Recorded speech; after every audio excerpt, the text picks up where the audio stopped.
مسجدوں میں سفید لباس کے ساتھ بالخصوص جمعۃ المبارک میں آنے کی تلقین کی اور پوری طرح سے صفائی ستھرائی کا اہتمام کرنے کا حکم دیا۔ اس طرح مسجد کے اندر لہسن کھا کے آنے سے، پیاز کھا کر کے آنے سے، وہ چیزیں جن میں بدبو ہوتی ہے ان کے کھا کر آنے سے روکا گیا ہے۔ کیوں؟ اس لیے کہ ساتھ والے بیٹھے شخص کو کوئی تکلیف نہ پہنچے۔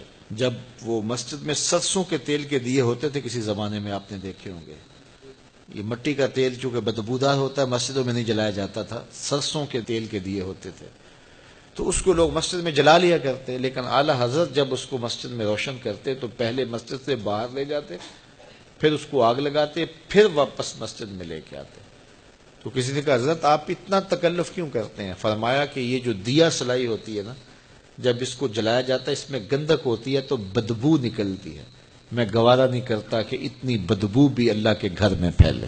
تو یہ ہمارا دین ہمیں سکھاتا ہے۔ آپ گھر بناتے ہیں، اللہ آپ کو اچھا پاکیزہ ستھرا کشادہ خوبصورت گھر دے، جس کا نہیں اللہ انہیں بھی عطا کرے، لیکن اس کے لیے جب آپ باقی ضروریات کے لیے چیزیں رکھتے ہیں کہ یہ فلاں ضرورت کے لیے ہے، یہ جگہ فلاں ضرورت کے لیے، تو اس پہ نماز کے لیے جگہ ضرور رکھیں۔ اس سے کیا ہوگا؟ بچوں کے نفسیات میں یہ بات شامل ہوگی کہ یہ وضو کے لیے جگہ ہے، یہ نماز کے لیے جگہ ہے، اور اس کے اثرات ان کے نفسیات کے اوپر مرتب ہوں گے۔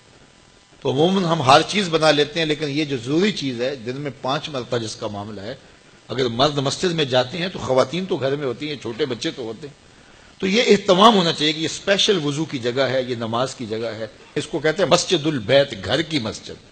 یہ شرن مسجد تو نہیں ہوتی ہے، جو حکام اس مسجد کے ہیں وہ اس مسجد کے نہیں ہوتے، لیکن مسجد بیت اس کی اپنی برکات ہیں، اور وہ ہر گھر کے اندر ایک جگہ مخصوص ہونی چاہیے جس کو مسجد بیت آپ قرار دیں۔ وہ تبدیل بھی ہو سکتی ہے، بعد میں آپ تعمیر ثانی کرتے ہیں تو وہ جگہ بدلی بھی جا سکتی ہے۔ جو حقیقی مسجد ہوتی ہے وہ تو تبدیل بھی نہیں ہو سکتی، لیکن یہ مسجد بیت تبدیل ہو سکتی ہے۔ تو خوبصورت ایک گوشہ گھر کا مسجد بیت کے طور پہ مختص کرنا چاہیے، گھر میں ضرور وضو کی جگہ بنانی چاہیے، اس کے ساتھ مرتب ہوتے ہیں۔ اسی طرح مسجدوں کی صفائی ستھرائی کا خیال رکھیں۔ آج کل یہ اچھی بات ہے کہ یہ مساجد کے اندر خادمین مسجد یہ ہماری ہی خون پسینے کی کمائی سے رکھے گئے ہیں، لیکن کبھی خود بھی مسجد کی صفائی کریں۔ بلکہ میں آپ کو ایک مشورہ دوں کہ سال میں کم از کم 2-1 مرتبہ ضرور ایسا کریں کہ اپنے بچوں کو لے کر، دوستوں کو لے کر کے مسجد کی تفصیلی صفائی کریں۔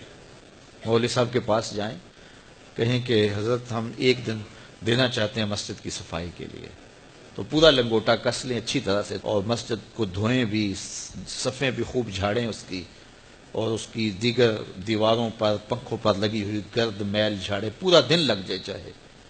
اگر آپ ہر مہینے یہ دن نہیں دے سکتے، 3 ماہ بعد دے دیں، 6 ماہ بعد دے دیں، سال بعد دے دیں، ایک مرتبہ ضرور کریں۔ اس کے بعد جو سکون ملے گا، میرے سے بات کرنا، میں بتاؤں گا آپ کو کیا سکون ملے گا۔ مسجد کو صاف کرنے والے کا دل صاف ہوتا ہے، اس کا دل پاکیزہ ہوتا ہے۔ جب وہ مسجد کو دھو رہا ہوتا ہے، اللہ اس کے دل کو دھو رہا ہوتا ہے۔ جب وہ مسجد سے کوئی گندگی والی چیز، کوئی میلی چیز یا کوئی تنکا یا کوئی کوڑا باہر نکالتا ہے، اللہ اس کے دل سے گناہوں کے کوڑے نکالتا ہے۔ تو یہ ضرور اہتمام کریں، اپنے محلے کی مسجد میں اپنے بچوں کو ساتھ لے کر کے جائیں، اپنے دوستوں کو ساتھ لے لیں، اپنے ملازموں کو ساتھ لے لیں، تو ساتھ لے کے آج مسجد ہم نے دھونی ہے، اور لنگوٹا کس کے مسجد کی صفائی کریں، دیکھنا پھر کیا سرور ملتا ہے۔ مسجد نبوی میں ایک خاتون تھی حبشیہ، وہ مسجد کی صفائی کیا کرتی تھی۔ ایک دن میرے حضور نے فرمایا کہ کتنے دن ہو گئے ہیں میں اس کو دیکھ نہیں رہا۔ عرض کی حضور وہ تو فوت ہو گئی، تو فرمایا تم نے مجھے بتایا نہیں اس کے جنازے کا۔ عرض کی حضور کار نبوت کی اہم ذمہ داریاں آپ کے کندھوں پہ ہیں، اور ہم نے سوچا کہ وہ ایک عام سی خاتون ہے، اور ہم نے آپ کو بتانا ضروری نہیں سمجھا، جنازہ پڑا، تدفین کر دی۔ اللہ کے محبوب نے فرمایا تم نے اس کو عام سمجھا ہے جو اللہ کے گھر کی صفائی کرتی تھی؟ پھر حضور نے صحابہ کو فرمایا مجھے اس کی قبر پہ لے چلو۔ صحابہ کے ہمراہ اتنا مصروف وقت تھا اللہ کے محبوب کا، لیکن حضور نے وقت نکالا، قبرستان میں تشریف لے گئے، اور جا کے اس کی قبر پہ کھڑے ہو کے اللہ کے محبوب نے دعا مانگی۔ یہ کون سی خاتون ہے؟ یہ وہ خاتون ہے جو مسجد کی صفائی کیا کرتی تھی۔ یہ ساری چیزیں ہیں، یہ غور کرنے کی ہے۔ تو ہمارا اسلام، ہمارا دین ستھرائی کا دین ہے، پاکیزگی کا دین ہے۔